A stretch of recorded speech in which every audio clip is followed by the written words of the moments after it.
Welcome back to Bassoonist Talk Etudes. My name is Dr. Bellamy. I teach at Colorado State University. This is my lovely partner in crime, Dr. Bennett Cameron, who teaches down at University of Texas at Arlington. And today's video is going to address self-evaluation during practicing. So I'll just kick it over to you.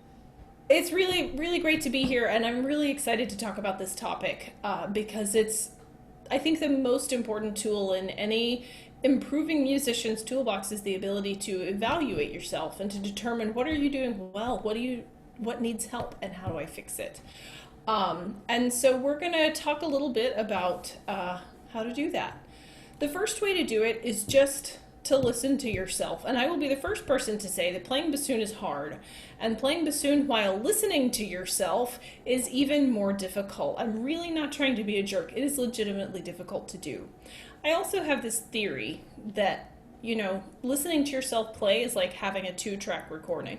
There's one track that's in your brain that tells you what it's supposed to sound like. You see the music on the page, you've got a decent inner ear, you're like, I know what this is supposed to sound like, I got this.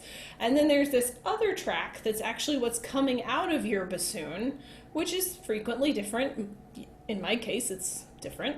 And I think like your brain is like a mixing board, and it like merges those two tracks into one. So you don't always hear all of the mistakes that you're making, not just because you're an optimist or not because you're not listening, but also because we have to know what the piece is supposed to sound like, or we can't play it, or we won't be good musicians. So we have to learn to switch off the brain track and only focus on the ear track, which takes a lot of time and it takes a lot of concentration. The best way to do that is to practice. I know this will be a huge surprise to you. Oh, cameo from my girl Ella. Will be to practice in very small chunks. Really just a bar at a time, 4 bars at a time, just focusing on what do I sound like, what do I sound like, what do I sound like, which is hard to do. Once you feel like you've kind of hit the max that you can do listening to yourself, there are two kind of ways to go. Obviously, you could go have a lesson, listen to what your teacher says, or you can take it up another level on your own by recording yourself. I learn so much every time I record myself. I've been doing it for more years than I'm willing to admit on camera. But still, every time I record myself, I learn something new about my playing. And usually it's not something good. Usually it's something that needs to be fixed that I just didn't hear. So listening to yourself is really important. I also recommend that my students and I spend 90% of our recording time, again, in small chunks. It can be really overwhelming to record a 5-minute piece and then sit and try and figure out what all of the mistakes are. That takes a really long time. But if you record 1 to 4 bars at a time, that really helps you zoom in on what needs to be fixed, and it's a digestible way to do it. Of course, as you're getting ready for a performance or for a lesson or something like that, it's a great idea to record full run-throughs because those are really necessary as well. But on the day-to-day, I just like to focus on small sections. The next thing to do is to do buddy practice. That is to find a friend. Kayla and I do this for each other sometimes. You find a friend and have them listen to you. I also know I did this all the time in grad school. I'd go bang on somebody's practice room and be like, "Will you listen to me play?" But it's really nice. Other people have great ideas. It's nice to play for other bassoonists. It's nice to play for flutists, for violinists, play for anybody who will listen to you. And then really listen to their feedback. Even if you disagree with them, it's a really good idea just to take it all in, file it away for later, and it will make you a better player. So there are also a lot of 3 questions that I tend to ask my students as I play, and it turns out Dr. Bellamy does the exact same thing. So what are those 3 questions about mistake diagnosis?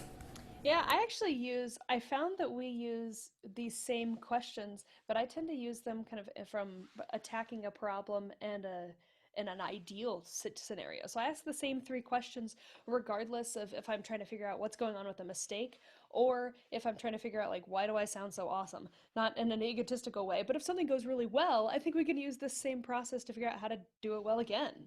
Right? And so those 3 questions, the first one is what mistake happened? So just not anything personal about myself. This does not mean that something is like I'm a horrible person. What sound was I trying to make and what sound did I make? And so it's what mistake happened? How is this not an ideal performance? If you're doing the how to keep yourself being awesome version of this, then it's what specifically sounded really good. And being specific is really key with that. So I cracked an F sharp, or my low D was really rich and was actually in tune. It would be the I say that with great optimism. Yes. And then the second question, follow up to that, whether you're talking about something that's not what you want or something that's really what you want, is why did it happen? So if I cracked an F sharp, did it happen because I didn't have my mouth set up right because I was biting too much and it was a low F sharp? Did it happen because my half hole wasn't quite the right size? Did it happen because I was going too fast through the passage and I didn't quite, and all my fingers didn't move at the same time?